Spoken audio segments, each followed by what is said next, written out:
I'm super excited to talk to Zack Kass today. He's a former leader at OpenAI, and he's an AI futurist in his own right.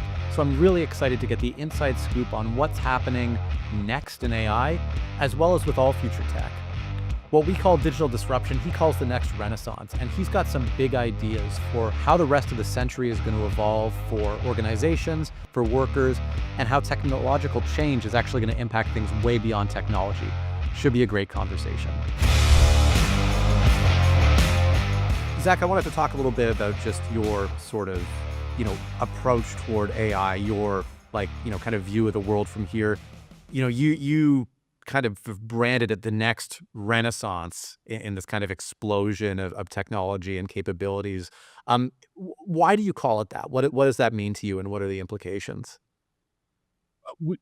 So I studied history at Berkeley, and what we sort of forget about is that um, the known universe, what we know of the universe today, hasn't always been a known universe, and uh, it actually takes a lot of discovering of technologies, things like the telescope, things like submarines, to expand our understanding of a known universe. And this is what the first Renaissance actually was about, right? It wasn't just highfalutin thinking. Mm. It was political thought. It was advancements in military industrial complexes. It was advancements in sciences. And it sort of came at the same time as we massively expanded. It was the first major expansion of human potential. What one person could do in the first, the chapter prior to the first Renaissance, paled in comparison to what one person could do after. And some of this was, the way governments were informed. Some of this was the way that, we started embracing far more technology. Cities started to sort of expand. People started to gather and sort of like exchange thought more. And the easiest way that I found to explain to people what I thought would happen was by sort of comparing it to this initial event. Now, obviously, things are going to happen more logarithmically, but it's not sufficient to say that humans will expand our potential, because something else is clearly going to happen, which is like Mm. what you and I know about the universe today is going to feel sort of silly compared to what we're going to know about the universe in, 10, 20 years, and sort of forevermore.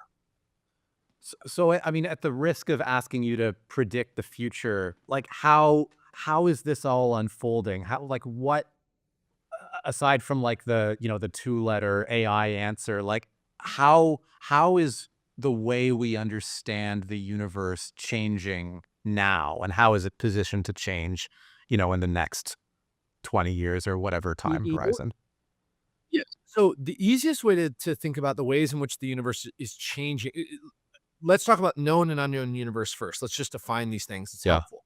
A known universe is basically everything that exists around us that we can sort of consider a discrete or a finite problem.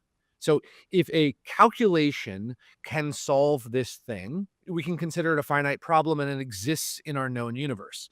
If there is no calculation for it, either because we don't even know that it is a thing, or because the variables are just too infinite, right? Like, for example, a finite problem in this case is, how do we get to Mars? Mhm. An infinite problem or an indefinite problem is, how do we get to the Andromeda galaxy?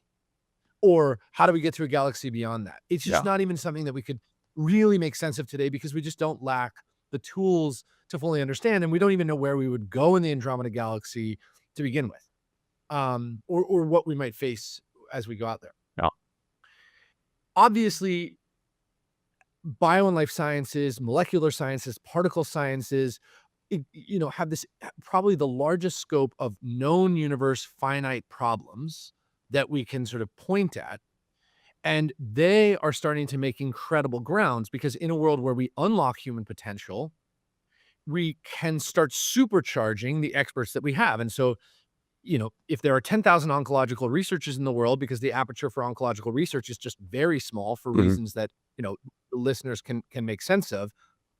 The one answer is we could just make more of these people, but that's really hard. We don't have the infrastructure to do that. The other answer is we supercharge these people. And so what we're going to see is in sort of the very short order, the answer to the question, what if there were like 10 million oncological researchers? What if there were 10 million people studying molecular science, particle science, et cetera? And this is going to lead to the breakthroughs in novel science that we're sort of expecting: fusion, quantum, AGI, et cetera. And as a reminder, OpenAI was 90 people when we shipped ChatGPT.